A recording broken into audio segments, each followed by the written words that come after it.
বৃষ্টির জমি নেই কেন? আওরাতের দিকে আমি তাকাতে পারি না তাই। দিল কাইল হয়ে যায়? না, আমি তাদের ইজ্জত দিই। ইজ্জত দাও না? ইজ্জত নাও। মেহেরবানি করে বলুন কেন আমাকে ডেকেছে? দরকার আছে। দরকারটা জাহাপনা মারফতে জানালে আমি খুশি হতাম।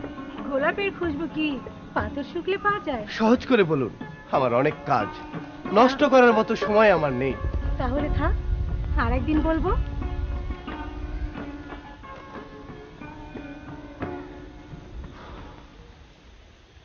পালিয়ে গেল কাফের ফুচ্চুরি মোমাল, পালিয়ে গেল।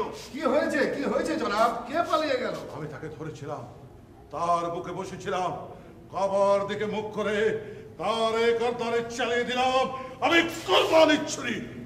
মগার ঠেলে ফেলে দিয়ে সে পালিয়েছে। কোথায় পালাবে? কোন জাহান্নামে? হয়তো হয়তো হয়তো হয়তো সে হা হা করে হাসছে, হা হা করে হাসছে। আমি তাকে কোরবানি করব, কোরবানি কোরবানি।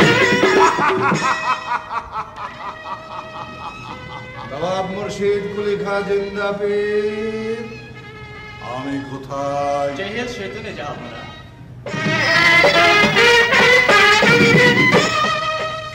আমি কি তাহলে খোয়াব দেখেছো জিন্দা পীর? খোয়াব? জিন্দা পীরের খোয়াব সত্যি হয় মুর্শিদ। তবে কোথায় গেল সে কাফের জিম্মে? বর্তমানে সে যাদব রাজা উদয় নারায়ণের শিপাল সালার জাহাপনা। বহুত হুঁশিয়ার। সেই কাফের গুপ্তচর দিয়ে গোপন খবর জেনে নিতে চায়। গুপ্তচর? হ্যাঁ জাহাপনা, প্রাসাদের বাইরে সন্দেহজনক ভাবে ঘোরাফেরার সময় আমি তাকে গ্রেফতার করেছি। আমার মনে হয় গুপ্তচর সে নয়, তবে জাহাপনার কোনো পরম আত্মীয় হবে। আত্মীয়? আলিবর্তী জাহাপনা। গুপ্তচরকে হাজির করো। সিপাহী, গুপ্তচর। জাহাপনা, কে তুমি? চিনতে পারলে না ভাইজান? ভাইজান? আমি তোমার ছোট ভাই সাদি। সাদি? আরে মা! সাদি ভাই, সাদি ভাই। কি অবস্থা হয়েছে তোর? বান্দা, একে ভেতরে নিয়ে যা, জলদি জলদি একে নারায়ণ সাল বানিয়ে দে। যাও যাও সাদি।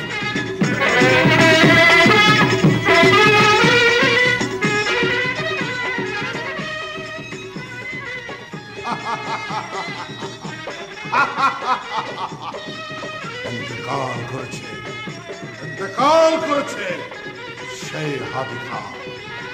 তারপর জন্মেছে কাত্তালাব খা, সেও মরেছে দাক্ষিণাত্যের বাড়িতে।